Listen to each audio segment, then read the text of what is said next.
मिल्कीपुर उपचुनाव में सभी प्रत्याशी जीत की आशा लिए अपने समर्थकों के साथ चुनावी मैदान में है। ऐसे में मौलिक आधार पार्टी अपने कई मुद्दों के साथ चुनावी मैदान में ताल ठोक रही है। मौलिक आधार पार्टी के वरिष्ठ नेताओं ने भाजपा पर कई तीखे प्रहार किए। उन्होंने प्रयागराज महाकुंभ में अवस्थाओं का जोरदार विरोध किया। साथ ही उन्होंने कहा कि आर्थिक रूप से आज भी हम आजाद नहीं हैं। अपने इन्हीं जनहित के मुद्दों के साथ मौलिक आधार पार्टी गांव-गांव, घर-घर जाकर अपने बातों को मतदाताओं के सामने रख रही है। अब यह आने वाली 5 तारीख को मतदान के बाद 8 तारीख को काउंटिंग में सब कुछ साफ हो जाएगा कि मिल्कीपुर की जनता ने किस प्रत्याशी को पसंद किया है।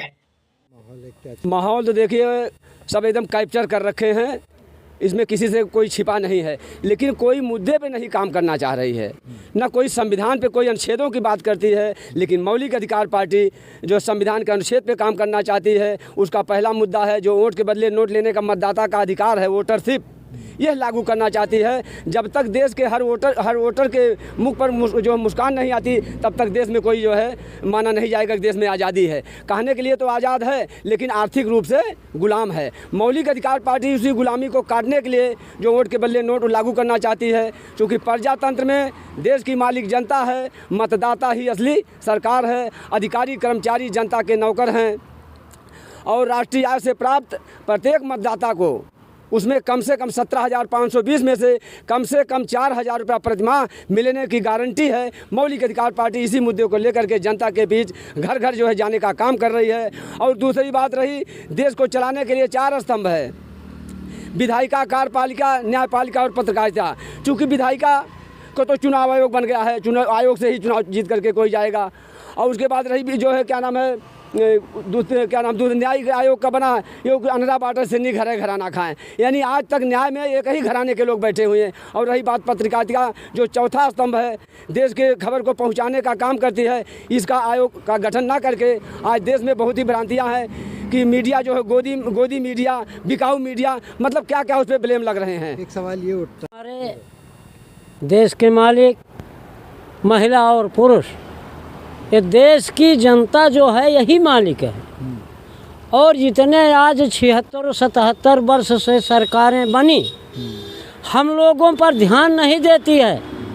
कहीं टोल टैक्स, कहीं पर हमारा बिजली बिल, दवाई, पढ़ाई पर इन्होंने अटैक कर रखा है।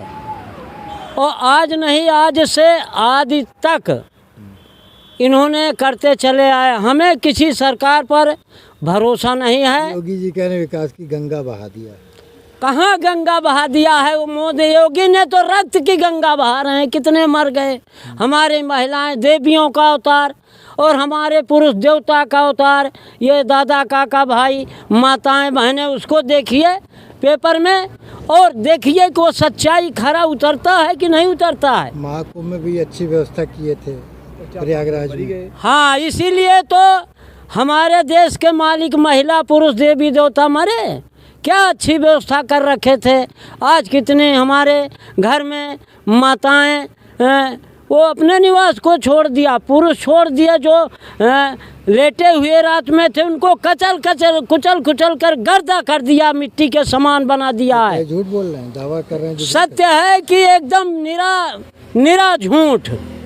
मैं मौलिक अधिकार पार्टी का राष्ट्रीय सचिव भगवान दीन पासी, गांव दुबेपुर, मौजा, नुआवा निवासी, अमेठी 186 से आकर आज मिल्कीपुर विधानसभा में फिर हम अपने इस पार्टी से हमारे माननीय जो भी राष्ट्रीय अध्यक्ष JP शास्त्री दादा के द्वारा मैं फिर ये प्रचार प्रसार को करने आया हूँ।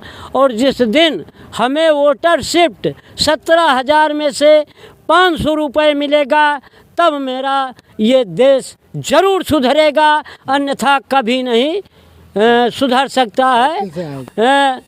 चल करके यहाँ मिल्कीपुर विधानसभा में आए हैं, साइकिल यात्रा करते हुए 2 व्यक्ति, एक भगवान दीन पासी और दूसरा जसवंत पासी, डबल आकर के 7 बजे मैं यहाँ पर पहुँच चुका हूँ सुबह।